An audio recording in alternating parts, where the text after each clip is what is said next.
Welcome. This movie is a discussion on the principles of defense in zones, and we'll look at some examples of some video of some good zonal defending and some bad zonal defending. First clip we have is of a game for the United States men's national team against Trinidad and Tobago during Olympic World Cup qualifying, and we quickly see that TNT here is playing zonally. They're playing a 4-4-2. It looks like across the midfield, the area here, that they're playing a flat zone across the midfield with four, and in the back there's four defenders as well. Ball's played in here on the bottom portion of the screen, and we're going to see here in the area of the ball, they have a problem to solve here. They have two attackers. Okay, two white attackers coming against them, and not sure exactly what goes on, but there's a lack of communication on this vertical run, and that's one of the principles of good zonal defending. Is vertical runs are tracked. It's the horizontal runs or runs across the field that are passed on. So we see here a player making a run towards goal, and they look like they're in a good position here. This defender could have just ran with that run and dealt with that penetrating run, but I'm not sure if the communication was poor or what was going on, but that vertical run was not tracked, and it leads to disaster actually for the red team. So there's an example of poor zonal defending where a vertical run was not tracked. Here we'll see the United States is playing a similar zonal structure. They've got four midfielders in midfield. They have four backs defending, and here's one forward, and I think the other forward is up off the screen there. So they're in a 4-4-2 as well, and it's a pretty traditional 4-4-2. It's four across in the back and a four across in midfield based on the player characteristics.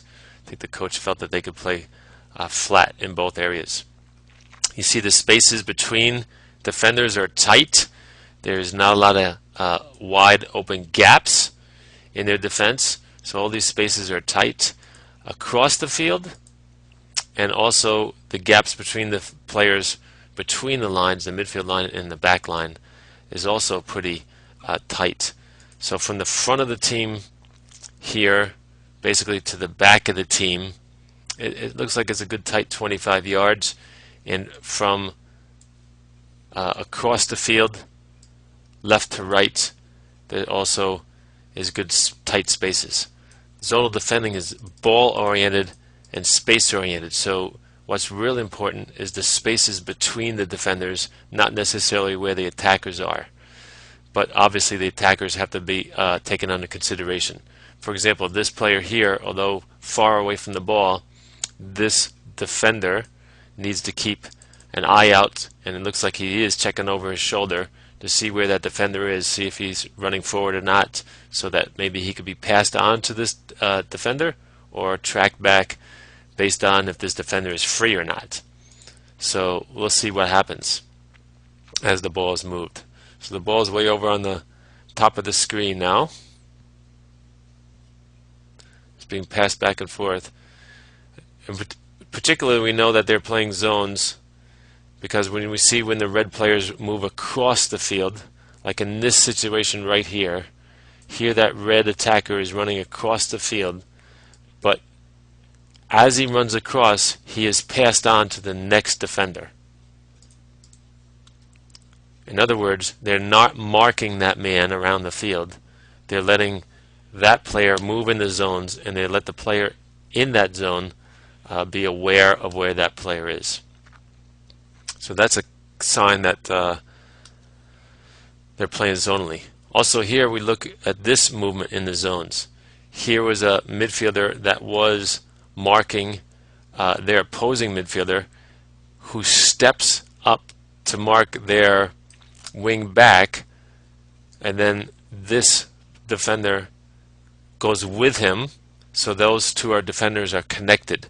and they move and they bump up or slide up, whatever word you want to use there, and they deal with the attack that way. So we see that defenders in the same area of the field are connected and they move together as a unit. Same thing here. We see this defender has moved up to pressure, therefore this defender that was back there moves up with him, defends the next player in that zone, and in this case wins the ball.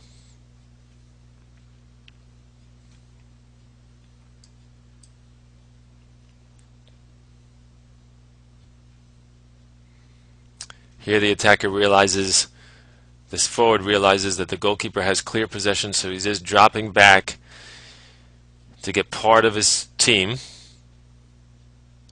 so they can deal with a long punt. Keeping the team compact allows them to get good pressure on the second ball, and they win because of the foul.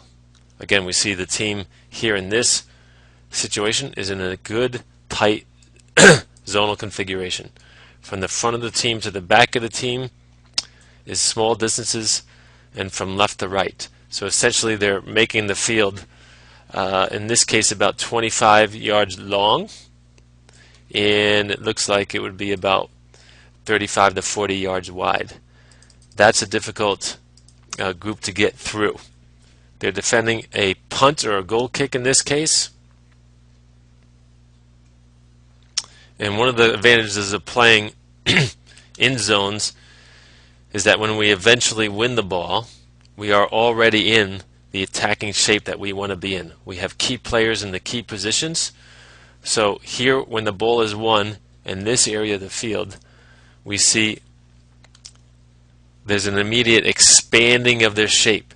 Players get forward, get wide. They're trying to get forward. This player is running forward and wide. This player might come out wide to support. So they take the tight defending shape and just expand it and make it bigger when they have the ball. It's easier to do this in zones because our defending action, we dictate what our shape should be, and it's just an easy expansion. See how quickly the white team has expanded out.